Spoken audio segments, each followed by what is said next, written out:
Have you ever noticed the ache inside you, that source of tension, that feeling of disconnect, desiring to somehow be closer, to feel more connected, to be involved in or somehow belong in a way that feels like it's meaningful and stable and matters?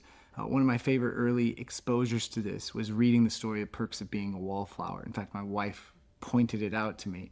There's this moment where the main character has bought a gift for every other friend in the friendship group in high school. This feels like something I would have done, trying to feel close, trying to feel connected. And yet, as he goes to offer these gifts to every one of the other characters, they look at him with a strangeness like, you've done it wrong again. You've tried too hard. You've wanted too much.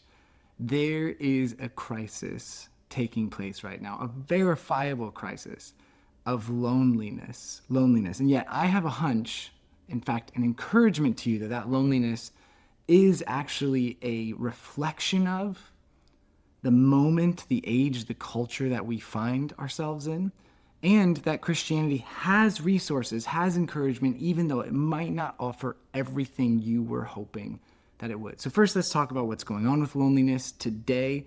Then let's talk about where the sense of isolation and disconnect is coming from before we finally talk about a few resources that Christianity has to offer.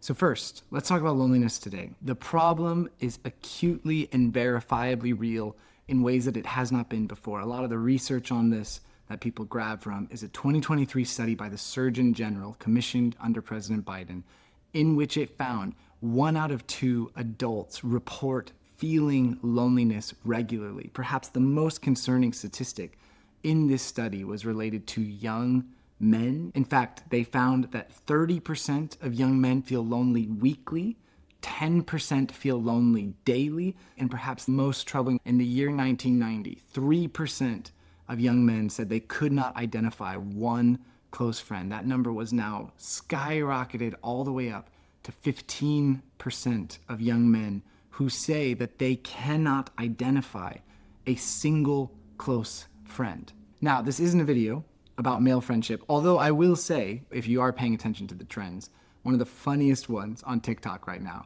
is the good night trend, where men call each other at night and just to say good night. The other sign of this in culture right now is the new film Friendship that has Paul Rudd, Tim Robinson in it. And without giving any of it away, the movie highlights the awkwardness, I think the deep hunger and desire, the tangible longing to have something real, and yet the ways in which this desire can become twisted. There's a very Christian, Augustinian, twisted in on itself type of desires taking place in friendship. And I would say that is precisely our problem right now.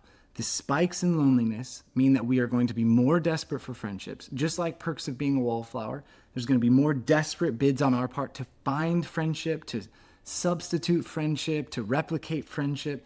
And the result is going to be this increasing churn of technology and consumer goods stepping in to try to meet those needs wherever they are found, and us continuing to discover that whenever we try to seek false goods, whenever we try to force or fake what the true essence of connection in friendship is meant to be, we are going to be disappointed. We are going to experience collapse, and the problems are only going to perpetuate.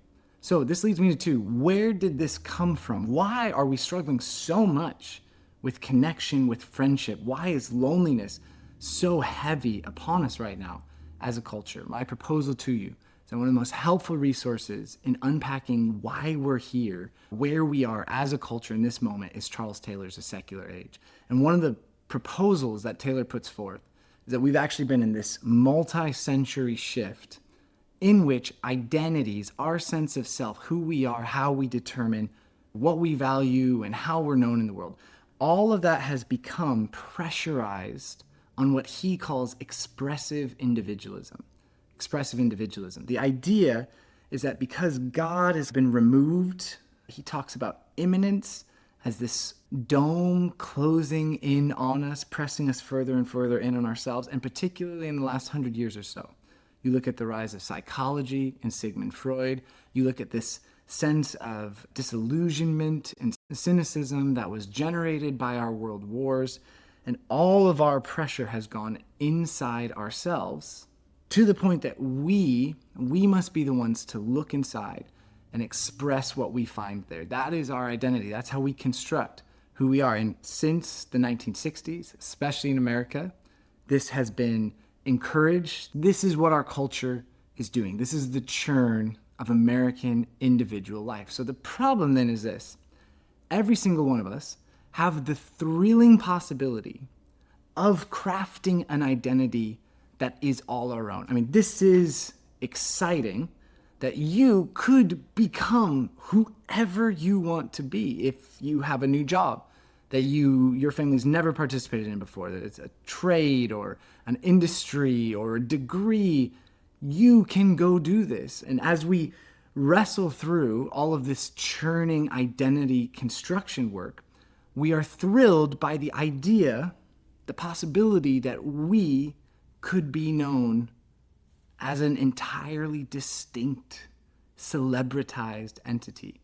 You can see where I'm going with this, especially since social media has kicked onto the scene, especially since our celebrity culture is more present than ever before, it's more exposed than ever before, especially since the thrill for a generation coming up behind us, millennials and Gen Z, we're able to see personality celebrity explode overnight. Like make a channel, do what this is doing right here, go to the people where they're at, and you can express yourself, you can be known. All of this seemed so thrilling, except for the burden that it places on us.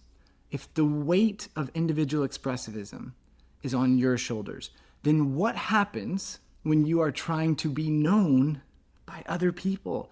What happens when you have this intricate construction that you've been working your whole life on? I mean, the things you value, the hobbies that you spend your time in, the art and culture and movies and film that you consume.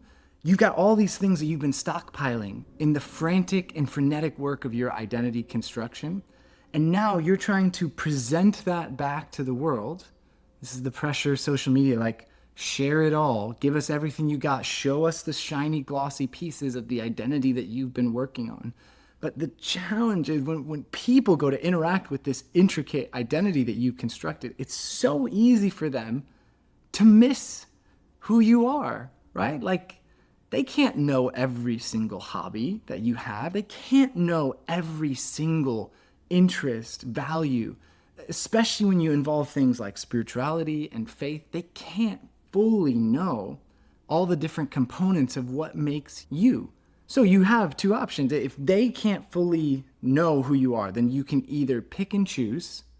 So you identify those 2 or 3 distinct personality traits that you're trying to get out there, you're trying to extend, leverage, be known for. Like, you're the cool one, you're the funny one, you're the driven one, you're the relaxed one, you're the helper, you're the lover, you're the good dad. Whatever it is, I mean, you put all this weight on trying to extend one of those things to be known, or you become the perks of being a Wallflower kid who's trying so hard to meet other people where they're at, trying so hard to know other people that they look at you like, hey, you're missing me just like I inevitably am going to miss you.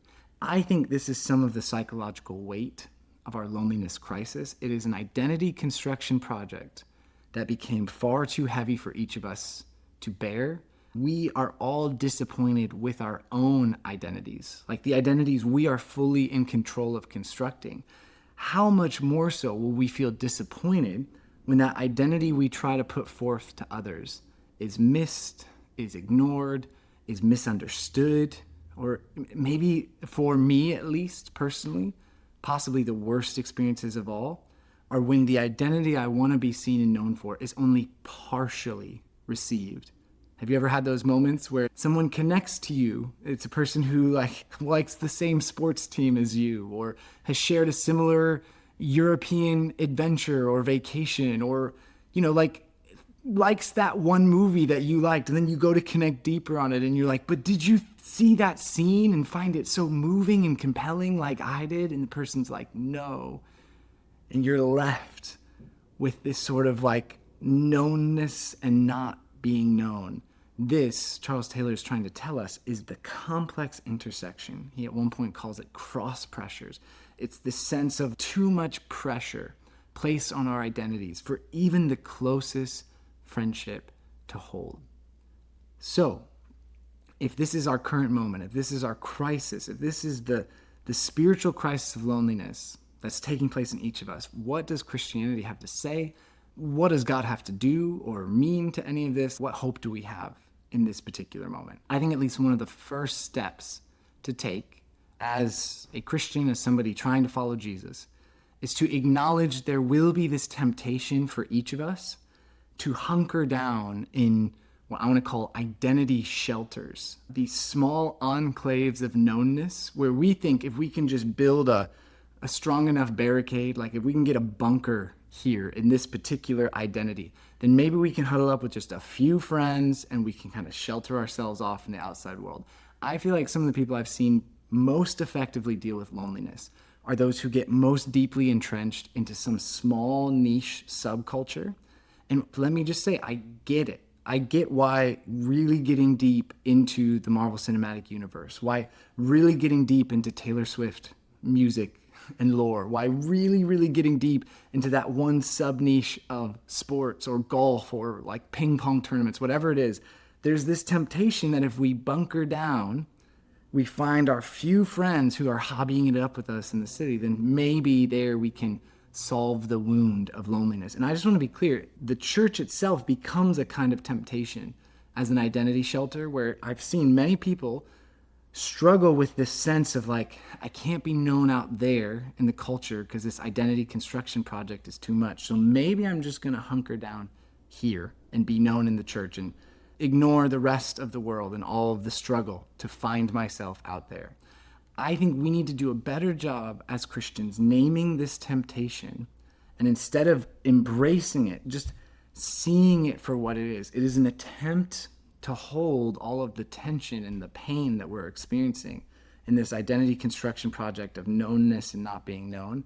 And it will seem nice for a while, but bunkers will leave you buried, particularly if the hobby that you've invested in implodes, particularly if those couple of key friends move away. I mean, this is the collapse in an identity shelter. And the goal is to just recognize with these identity shelters that they can be a good. Don't fear stepping into an identity shelter to be known. If you have a hobby you love, get into it.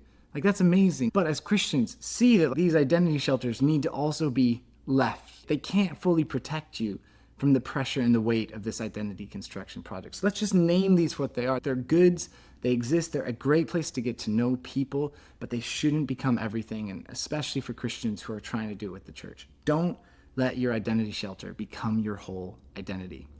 Second thought, encouragement to you. If you feel this weight of loneliness, just know that you don't have this sense by yourself. You have been set up. This is the challenge of our current cultural moment. The setup of social media, the setup of celebrity culture, the setup of consumerism. That's like, if we can just buy and accumulate and experience enough to get known out in the world, it is actually a setup. So you haven't been set up by yourself. I think the perks of being a Wallflower moment is like, you feel so exposed in your bids to be known, that you feel so uniquely betrayed or rejected by a culture that everyone else seems to be getting along and nobody else seems to be feeling this way. It's not true at all. If there's nothing else you hear from this video, it's just that you're not alone. You're not alone in wrestling with the spiritual crisis of loneliness in this present moment. Finally, final encouragement. If identity shelters aren't your salvation, if you've been set up, this isn't your fault. This is something that we're all dealing with. The final hope in the church is this. You don't have to construct your identity all by yourself. This is, I think, one of the great pressures that comes in on loneliness. You fear that the response to the crisis in front of you is that you've got to get building. I mean, you've got to do something impressive. You've got to work really hard. This is precisely where Christianity is good news. You don't have to build your identity by yourself. I think on some level, that is the response to loneliness. It's realizing like you don't have to build it by yourself. I think that's what gives you the freedom as you see these identity shelters, that even as you go into some of them, you don't get lost or sucked into the hope that this identity shelter is going to save you. Instead, you're able to climb in and out, you're able to connect with others, and maybe finally, one of the ideas of friendship is that friendship at its best is not inwardly focused. C.S. Lewis once famously made this argument in The Four Loves. He's like, lovers are looking at each other. They're staring face to face. This is not as good a love as friends who are standing out shoulder to shoulder. The encouragement of Christianity is that in a culture that's quite imminent, in a dome that's closed in on us, in a pressure that says we need to look within to construct an identity for ourselves in order to be known by others, Christianity says you don't have to build your identity. Actually, you can stand shoulder to shoulder with others as you look out and up towards God. This becomes a true good, the truest good, that allows you to share many other goods, to even share and disagree in many other disagreements. But if you're standing shoulder to shoulder with someone looking up at God together, then the crisis of trying to connect over that movie, that show, that hobby, that interest, and feeling both known and not known, I mean, it's kind of contained within the beauty and the grandeur of a God who's bigger than both of you. So may you know that identity shelters will not save you. May you know you have not done this to yourself. You've been set up by a culture that is collapsing under the weight of its own identity construction. But may you know there is a God who is so much bigger than the cultural moment we've been surrounded by. There's a God who is worth standing shoulder to shoulder with others to look up to. This has been The Burning Word. Grace and peace. I'll see you next time.